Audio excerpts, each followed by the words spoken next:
നമുക്കറിയാം നമ്മുടെ ശരീരത്തിൽ എവിടെയെങ്കിലും ഒന്ന് മുറിഞ്ഞു കഴിഞ്ഞാൽ കുറച്ചു നേരം രക്തം പുറത്തേക്ക് വരും. എന്നാൽ ഒരു നിശ്ചിത സമയത്തിനുള്ളിൽ രക്തം കട്ട പിടിച്ച് ആ ബ്ലീഡിംഗ് അങ്ങ് നിൽക്കുകയും ചെയ്യും.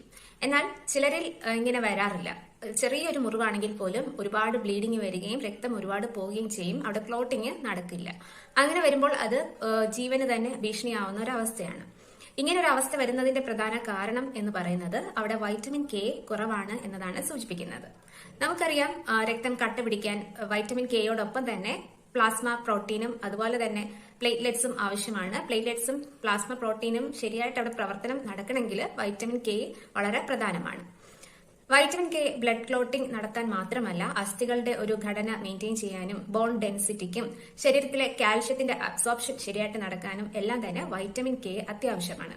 ബലമുള്ളതും ആരോഗ്യകരവുമായ ഒരു അസ്ഥിക്ക് രൂപം നൽകാനും അതുപോലെ പ്രായം കൂടുന്നതിനനുസരിച്ച് അസ്ഥികളുടെ ബലക്ഷയം സംഭവിക്കുന്നത് കുറയ്ക്കാനും വേണ്ടി നമ്മുടെ ശരീരത്തിലുള്ള ഒരു പ്രോട്ടീനാണ് ഓസ്റ്റിയോകാൽസിൻ. എന്നാൽ ഓസ്റ്റിയോകാൽസിൻ ശരിയായിട്ട് പ്രവർത്തിക്കണമെങ്കിൽ അവിടെ വൈറ്റമിൻ കെയും കൂടെ അത്യാവശ്യമാണ്. അതുപോലെ തന്നെ മികച്ച ഒരു ചിന്താശേഷിക്കും ഓർമ്മശക്തി മെച്ചപ്പെടുത്താനും ഒക്കെ വൈറ്റമിൻ കെ അത്യാവശ്യമാണ്. BP റെഗുലേറ്റ് ചെയ്യാനും വൈറ്റമിൻ കെ സഹായിക്കുന്നുണ്ട്. ഹൃദയധമനികളുടെ ആരോഗ്യത്തിനും വൈറ്റമിൻ കെ അത്യാവശ്യമാണ്. അതുപോലെ ശരീരത്തിലേക്ക് ആവശ്യമായിട്ടുള്ള ഒരു ബ്ലഡ് സർക്കുലേഷൻ നടക്കുന്നതിനും വൈറ്റമിൻ കെ ഒരു പ്രധാന പങ്ക് വഹിക്കുന്നുണ്ട്. ശരീരത്തിലെ തന്നെ ഇന്റെസ്റ്റൈനൽ ബാക്ടീരിയയാണ് വൈറ്റമിൻ കെ ഉൽപ്പാദിപ്പിക്കുന്നത്. എന്നാൽ ഭക്ഷണങ്ങളിലൂടെ നമുക്ക് ഇത് ലഭ്യമാക്കാവുന്നതാണ്. ഏകദേശം 1 കിലോഗ്രാം, അതായത് ഒരു മനുഷ്യന്റെ ഓരോ കിലോഗ്രാം വെയിറ്റിനും 1 മൈക്രോഗ്രാം അളവിൽ വൈറ്റമിൻ കെ ആണ് ആവശ്യമായിട്ട് വരുന്നത്.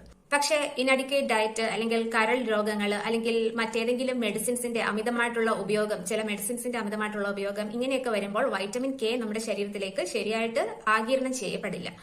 ഇങ്ങനെയുള്ള അവസ്ഥകളിൽ എപ്പോഴും ഡോക്ടർ നിർദ്ദേശപ്രകാരം വൈറ്റമിൻ കെ സപ്ലിമെന്റ്സ് ആയിട്ട് കഴിക്കുന്നത് നന്നായിരിക്കും. അതുപോലെ തന്നെ വൈറ്റമിൻ കെ കുറയുമ്പോൾ ഉണ്ടാവുന്ന മറ്റ് പ്രശ്നങ്ങളാണ് മോണയിൽ നിന്നും അല്ലെങ്കിൽ മൂക്കിൽ നിന്നുമൊക്കെ അമിതമായിട്ട് ബ്ലീഡിംഗ് വരാം. സ്റ്റൂൾ, യൂറിനൊക്കെ പാസ് ചെയ്യുന്ന സമയത്ത് അമിതമായിട്ട് ബ്ലീഡിംഗ് കണ്ടുവരാം. ദഹനനാളത്തിൽ നിന്നും ബ്ലീഡിംഗ് വരാം. പെട്ടെന്ന് തന്നെ ഒരു ചെറിയ പോറൽ വന്നാൽ പോലും അവിടെ അമിതമായിട്ടുള്ള ബ്ലീഡിംഗ് കണ്ടുവരാം. അതുപോലെ പീരിയഡ്സിന്റെ സമയത്തൊക്കെ അമിതമായിട്ടുള്ള ബ്ലീഡിംഗ് കണ്ടുവരാം. അതുപോലെ തന്നെ ചെറുതായിട്ടൊന്ന് തട്ടുമ്പോൾ തന്നെ പെട്ടെന്ന് മുറിവുകൾ വരുന്നതായിട്ട് കാണാം. ഇതൊക്കെ വൈറ്റമിൻ കെയുടെ കുറവ് മൂലം സംഭവിക്കുന്നതാണ്.